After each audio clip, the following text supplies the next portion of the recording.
Canelo done something that is amazing when Canelo was able to go to light heavyweight and become light heavyweight champion. Something that I didn't even see him going up that heavy, and he did that. Lands good punches. I think Canelo could hurt Crawford. Crawford's, first time in that division and jumping two divisions.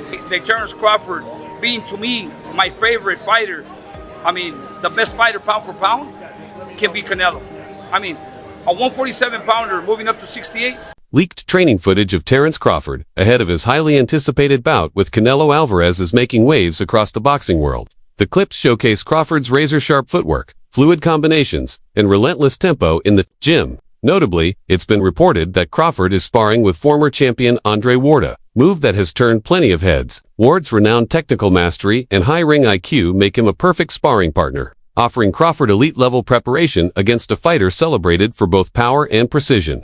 For many fans, this partnership is a clear sign of how seriously Crawford is taking the fight, as he gears up to counter Canelo's experience and firepower with skill and because of the weight disadvantage. I can't go all the way up to 180 or 190 pounds. Simon Jordan's bold assertion that Terence Crawford could be Canelo Alvarez's kryptonite has sparked intense debate throughout the boxing community by positioning Crawford as the fighter who might finally crack the Canelo code. Jordan highlights a unique blend of style, ring IQ, and adaptability. Crawford has built his career on the ability to make real-time adjustments, methodically dismantling opponents with patience and precision. Against Canelo, master of pace, control, and capitalizing on Crawford's versatility could be the X factor. Jordan's take doesn't just fuel the hype, it reframes the narrative, presenting Crawford as a legitimate threat to long-standing dominance. Jumping two divisions where he only had one fight at 154 and didn't look his best either.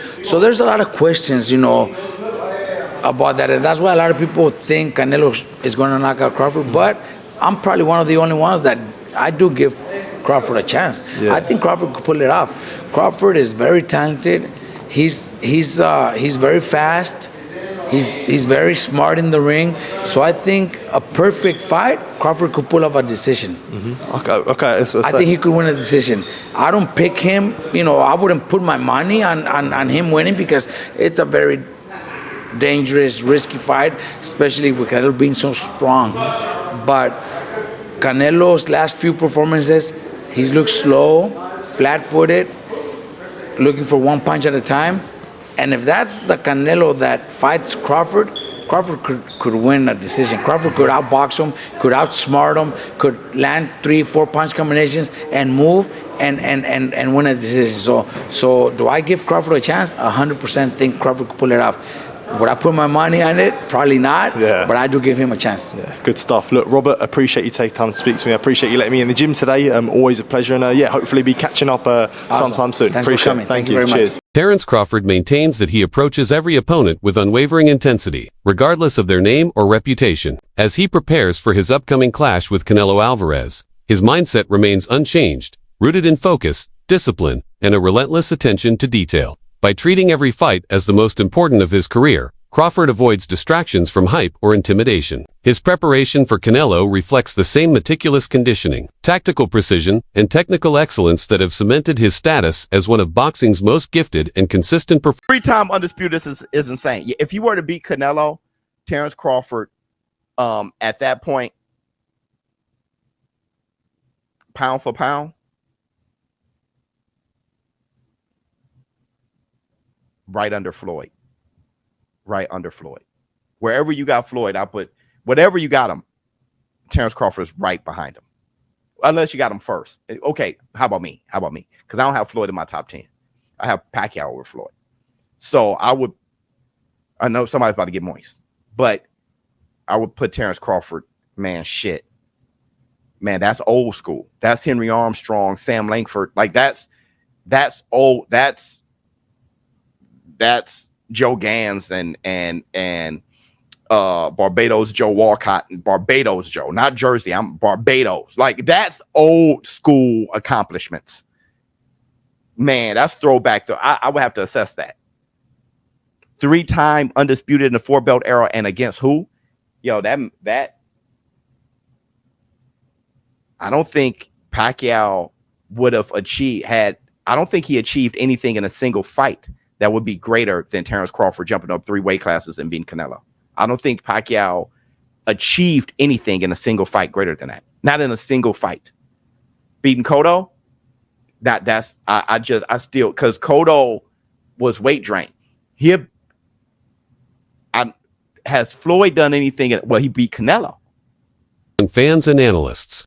The looming clash between Canelo Alvarez and Terrence Crawford has sparked conversations not just about skill, but about boxing, politics. While many believe Crawford has the talent to win decisively, concerns about judging bias continue to shadow fights. A clear, undisputed victory for Crawford would not only cement his legacy, it could pave the way for a blockbuster showdown with David Benavidez, a potential generational clash. Such a matchup would carry massive implications, potentially reshaping the pound-for-pound rankings and altering the landscape of modern boxing. The stakes for Crawford versus Canelo go far beyond. We remember, Canelo that time was a razor-thin decision. Floyd won, majority decision.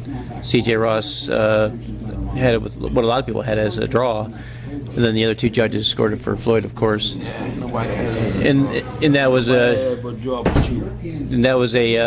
Floyd at the top of his game with a very green Canelo with very little experience, and he still took him, into deep waters. So what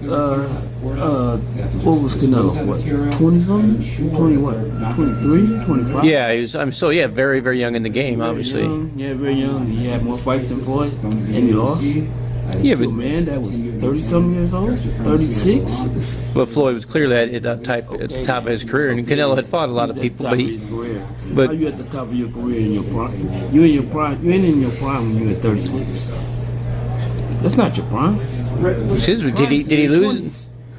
I mean, your prime is in your 20s. It's different for different people. Yeah, okay. Well, so, and that's why Canelo is saying what he's saying.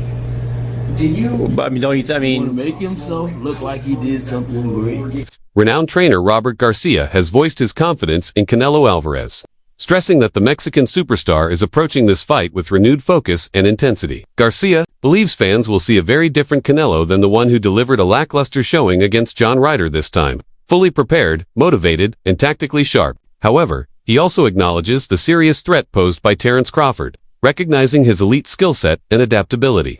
While many experts highlight Crawford's technical brilliance, Garcia ultimately leans toward Canelo, citing his championship, pedigree, and big fight experience. His perspective mirrors the broader divide in opinion between Crawford's versatility and Canelo's battle-tested dominance. You ask them who Skull is, they don't even know who he is. I don't even know who he is, but they chose him for a reason, right? A guy with a good record. But he's a champion in he's the a champion. He's got the kind of the other stone that's out there that Canelo needs to connect. Again, the fight against Terrence Crawford. It's a fight for Canelo to win. Simple as that. That's what I can tell you.